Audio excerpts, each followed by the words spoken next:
40 kilo अन्न पचाने के बाद वो जब ठीक से पच जाएगा तो एक बार जो आप हस्तमैथुन करके वीर्य नष्ट करते हैं वो, और आप दिन में 4 बार करते हैं, आपकी हालत क्या होगी। और यही नहीं कि इसमें केवल पुरुष ही, साफ चाहे बच्चा हो चाहे बच्ची हो, जो इन गंदी आदतों को स्वीकार करेगा वो नष्ट नहीं हो जाएगा, क्षमता नहीं रह जाएगी। चाहे आप जिस अवस्था को, व्यायाम जरूरी है, तुम्हारी इच्छा खत्म हो जाएगी हस्तमैथुन करने, लगाओ दंड बैठक लगाओ। श्री हरिवंश महाराज जी, आपकी कोटि कोटि। गुरुजी, मैंने हॉस्टल में कक्षा 10 में कुसंग के कारण हस्तमैथुन करने लगा। कक्षा 12वीं के एग्जाम के कुछ महीने पहले मैंने इसे छोड़ दिया। मैंने इसे इसलिए छोड़ा क्योंकि मुझसे महापाप हो गया। महाराज जी, मैं उस महापाप को बस आपको अकेले में बताना चाहता हूं। इस महापाप के कारण मेरी मानसिक बुद्धि खराब। देखो, जब आदमी फिसलता है तो उसको ये नहीं देखना होता है कि अब क्या होगा, सब कुछ हो सकता है। जैसे सीढ़ी से फिसल गए, हाथ टूट सकता है, खोपड़ी फूट सकती है, कुछ भी हो सकता है। आप फिसल गए तो फिसल गए, अभी कम से कम संभलने का तुम्हें अवसर मिल गया।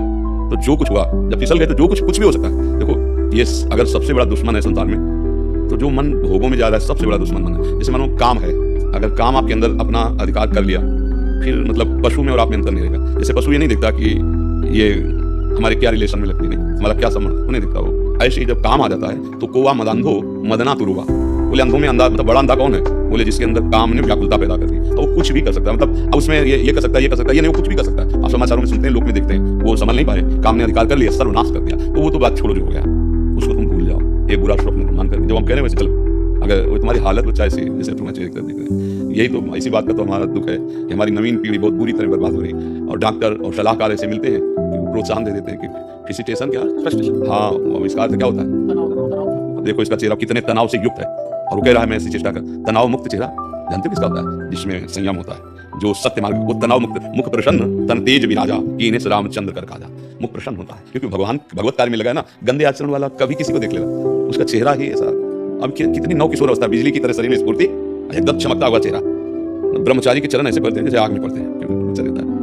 अब ये अवस्था ब्रह्मचर्य करने की है, और ये कह रहा पहले से हम कर रहे हैं। इसलिए जब इस विषय आता तो कहते भैया सावधान हो जाओ, ना ये डॉक्टर जानते हैं और ना तुम्हारे सलाहकार जानते हैं, तुम खुद बताओ। अब जैसे बच्चा, खुद देखो तुम्हारी हालत क्या है। जो बच्चे गलत चेष्टाएं करते हैं खुद देखें उनकी हालत क्या है।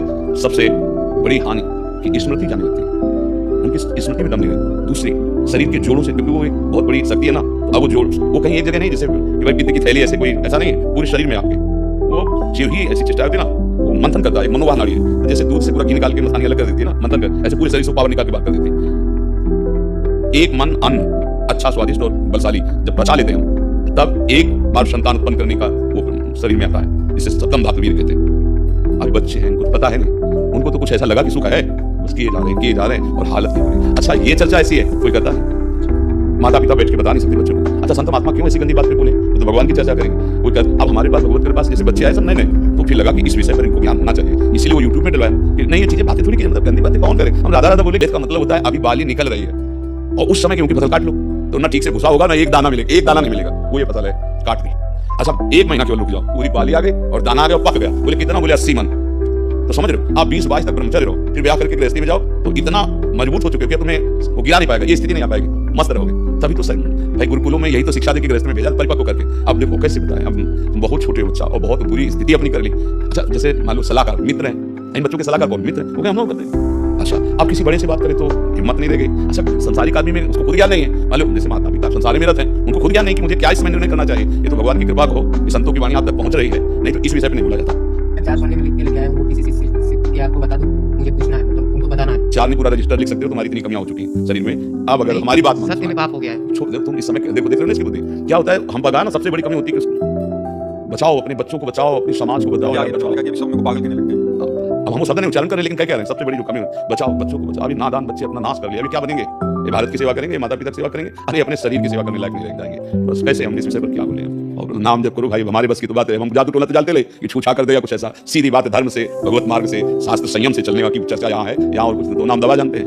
आयुर्वेदिक वैद्यों से मिले, इस समय औषधि लेनी चाहिए, क्योंकि अब आगे बढ़ गया मामला, ऐसा बढ़ गया कि वो सुधरेगा तभी जब बहुत प्यार और शासन दोनों होने चाहिए, बहुत निरीक्षण होना चाहिए, और औषधि मिलनी चाहिए, और बलयुक्त पदार्थ पाने चाहिए, और इस बात का निरीक्षण होता रहे कि तुम उन पदार्थों के पावर को बाहर न करो, तो भले संभल सकता है। नहीं तो अब क्या किया जाए, क्या किया जा सकता है?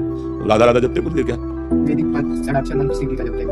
थोड़ा सा औषधि के रूप में, तो अभी मंत्र जपने की योग्यता तब होती जब गुरु मंत्र ले लिया, सच्चे आचरण से चले। बात समझते हो? ये वैदिक मंत्र जो गुरु प्रदत्त होते हैं उन्हीं से प्रभाव होता है, ऐसे नहीं मनमानी वैदिक मंत्र को नाम जप करो और थोड़ा दौड़ लगाओ, थोड़ा दंड बैठक मारो और विश्वास करो हमारी वचनों पर। नहीं कुछ बताने, बच्चा देखो जब गंदे मार्ग में हमारा पैर फिसल गया तो सब कुछ हो सकता है, मत बताओ इसे सब हम सब जानते हैं। बच्चा तुम रहने दो, बताने की जरूरत नहीं, तुम चिंता मत करो, एक बार तुम स्वस्थ हो सब ठीक हो जाएगा। ऐसा अब हम प्रणाम करते हैं, बच्चा हम क्या साबित कर सकते हैं? हमारी बात जब तक हमारे पास केवल परमार्थ है, बात समझो, हमारे पास लौकिक तो है नहीं कि कुछ कर सके। भगवान से तुम्हें तो बोलना ही पड़ेगा। जब आप कह रहे हैं हमारी बात मान लो तो मान ही नहीं रहे आप। हमारी बात कोई दम नहीं, आप सुधार करो, बात को मान लो। जैसे एक बड़े भाई की बात मानते हैं, मित्र की बात मानते हैं। देखो अगर भगवान को तुम मानते हो तो हम भगवान के हैं कि नहीं, मानते हो कि नहीं मानते? भगवान अपने से ज्यादा अपने भक्त की बात मानते हैं। अपनो करण विशाल भगत को पूरो करण। हम तुमसे कह बच्चा हो, तुमसे गलती हो गई, आगे गलती ना करो, उनका दंड नहीं मिलेगा। समझ रहे हो हमारी बात? थोड़ा शासन की जरूरत है, थोड़ा प्यार की जरूरत है, क्योंकि शासन के बिना नहीं सुधरेगा। शासन और प्यार दोनों ऐसे हैं जो किसी को भी सुधार सकते हैं। प्यार की भी जरूरत है, तुम्हें अच्छा सात्विक भोजन देख रेख तुम्हारी। अब आजकल के माता पिता अपने में उनको समय नहीं है तो बच्चों को कैसे समय दे? इसलिए कई बार कहते हैं कि माता पिता को मित्रवत व्यवहार करना चाहिए। अपने बच्चों से ऐसे मिलो कि वो तुमको इतना प्यार करें कि छुपा ना पाए। अगर अच्छा तुम थोड़ा तो सत्संग सुनो कि माता पिता का कर्तव्य क्या होता है। माता पिता अपनी विलासिता में इतने मगन है कि उनके संस्कार बच्चे देख देख करके वो और बिगड़ रहे। माता पिता के आचरण देख करके बच्चों को सुधरना होना, और यहाँ हम खुद ऐसे आचरण कर रहे हैं, ऐसे व्यवहार कर रहे हैं, हंसी मजाक वार्ता की पता नहीं कि छोटा सा बच्चा इसके संस्कार बिगड़ रहे हैं। कभी माता पिता बैठा करके बात करो अपने बच्चों से। अब देखो बेचारा अकेले आया है, पिता भी मर चुके हैं, आए? पिता भी मर चुके हैं, माता माता रो रही है बस। हाँ क्या करे वो। अब भगवान की शरण में हो बच्चा तो वही सबके पिता। राधा राधा जपे, किसी नाम जपे। अगर शिव शिव नाम जप कर में तुम्हारी रुचि तो शिव शिव जपो, मंत्र न जपना, ठीक है? शिव शिव नाम में रुचि। नहीं, राधा राधा जपेंगे। हाँ, वैसे अभी तुम्हें बहुत औषधि की जरूरत है, क्योंकि दिमागी स्तर तुम्हारा गिर गया है। औषधि आप कैसे बताएं? अच्छा हमारे अच्छा आराम से राधा राधा को, और तुम 2-4 बार आते रहना हमारे पास। जब तुम्हें ज्यादा परेशानी लगे तुम आ जाना। ऐसे थोड़ी देर बात करेंगे तो उसकी तरह सुधार होगा, पर आवाज में तुम तो नहीं करते। और 1 महीना हो गया, मतलब पुनरावृत्ति हो गई थी। वो भैया ने मुझे गलत सलाह दे दिया। अब अभी दिमागी स्तर ठीक नहीं, क्या हमारी बात का असर पड़ेगा? क्योंकि हमारी सारी अब नहीं करेंगे, आपकी एकदम वाड़ी प्याड़ी करेंगे। अरे तुम क्या हमारे पक्के दोस्त हो जाओगे? बस अब राधा राधा जपो। राधा राधा जपो, करना मत, ठीक है? पर कुछ गलत मत करना अपने साथ, और भयभीत मत होना। राधा राधा जपो। कभी ऐसा लगे तो आप पढ़ाई तो करें। अभी तो अभी पहले स्वस्थ हो जाओ, पढ़ाई भी कर लेना, ठीक है? देखो बच्चा, तुम बहुत अच्छे बच्चे हो, तुम्हारे बड़े भाग हैं, तुम आए ना यहाँ, अब तुम सब ठीक हो जाएगा। और राधा राधा जपो, वो करना मत जो गंदी बात है। और जहाँ तुम्हें मानसिकता परेशानी तो आ जाना तुम, ठीक है?